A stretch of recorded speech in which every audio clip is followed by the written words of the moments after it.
Alhamdulillah, akhirnya tim nasional Indonesia berhasil mengalahkan Cina dengan skor 1-0. Gol dicetak oleh Romeni di menit ke-45 melalui tendangan penalti, di mana sebelumnya Ricky Kambuaya dijatuhkan oleh pemain Cina dan wasit langsung melihat kontak dengan ruang VAR, wasit VAR dan wasit dari asal Uzbekistan melihat VAR dan menunjuk titik putih. Oke, Assalamualaikum warahmatullahi wabarakatuh. Indonesia menghadapi Cina pada tadi malam dengan kemenangan skor 1-0 di mana Indonesia menurunkan formasi 3-4-3 dan banyak yang mengejutkan bahwa Kevin Dick tidak dimainkan di sejak awal, digantikan dengan Yakob Sayuri dan juga Dinjem juga tidak main. Yang main adalah di sana Ricky Kambuaya, tidak disangka-sangka, dan juga Egy Maulana Fikri juga ternyata dimainkan sejak awal. Banyak yang nggak menyangka bahwa Yakob ini dimainkan sebagai back RB ya, bukan sebagai RW atau sayap kanan, tetapi dimainkan sebagai bek kanan. Ini banyak yang menyangka, tetapi eh, formasinya sukses ya, formasinya sukses. Dan di sana ada dua pemain debutan. Yang pertama adalah kiper Emil Audero Mulyadi dan juga Beckham Putra. Beckham Putra menggantikan Tom Haye ya di menit ke-70-an, menjalani debut pertamanya dengan tim nasional Indonesia tim senior, dan ini merupakan menambah motivasi tersendiri bagi Beckham Putra. Dan tentunya juga ada beberapa pemain yang dicoret yang tidak dimasukkan dari 23 daftar pemain menghadapi Cina, diantaranya ada Asnawi Mangku Alam Bahar dan juga Pratama Arhan dan Reza Arya kiper ya, seperti itu. Oke.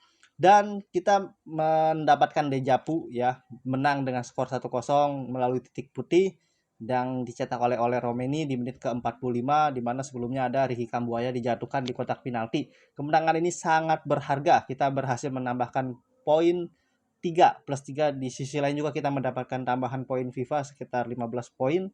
Dan kalau tidak salah saat ini kita naik peringkat di ranking dunia itu sekarang di 117, di sebelumnya di peringkat 123 dunia.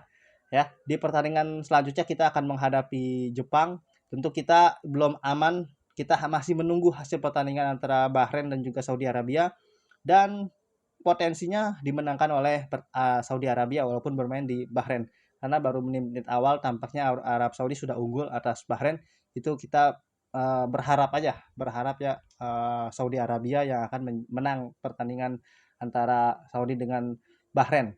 Tapi memang uh, ketika dimenangkan oleh Saudi Arabia, maka kita sudah pasti mengunci ya di babak ronde keempat. Itu keuntungannya. Tapi kerugiannya, kita ini tidak akan menjadi tuan rumah ronde keempat, karena tuan rumah ronde keempat yang sudah dipilih adalah Qatar dan juga Saudi Arabia, dan sudah barang tentu kita nanti tidak mungkin lagi bersama Saudi Arabia karena kita sudah satu grup di grup C, nggak mungkin di ronde keempat kita satu grup lagi. Pasti kita akan satu grup dengan Qatar, dan menjadi tuan rumah adalah Qatar, maka sangat sulit ketika kita nanti bermain di Qatar. Kayak itu ini aja ya sedikit gambaran.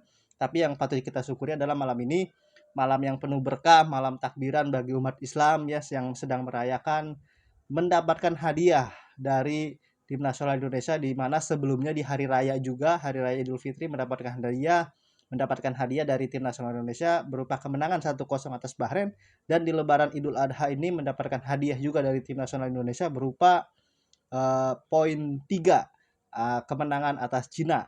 Ya, kemenangan ini patut kita syukuri, dan banyak pemain-pemain Liga 1 ternyata yang mampu bersaing bersama tim nasional senior. Di antaranya ada Beckham Putra, Stefano Lillipali juga main kembali. Terus juga Rizky Ridho tetap bermain, Miss Hilger bahkan dicadangkan.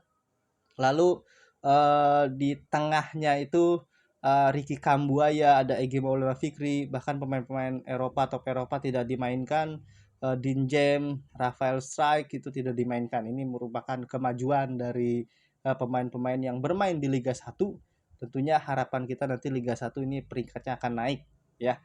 Dan itu aja dari saya. Kita berharap nanti Indonesia masih tergantung pertandingan antara Saudi Arabia dan juga melawan Bahrain. Mudah-mudahan Saudi yang menang agar kita bisa mengunci ya ronde keempat, kita kunci di malam ini Artinya kita tidak perlu menghadapi Cina menghadapi Jepang, pertandingan terakhir menghadapi Jepang itu apapun hasilnya sudah tidak berpengaruh lagi karena kita mengunci di malam ini.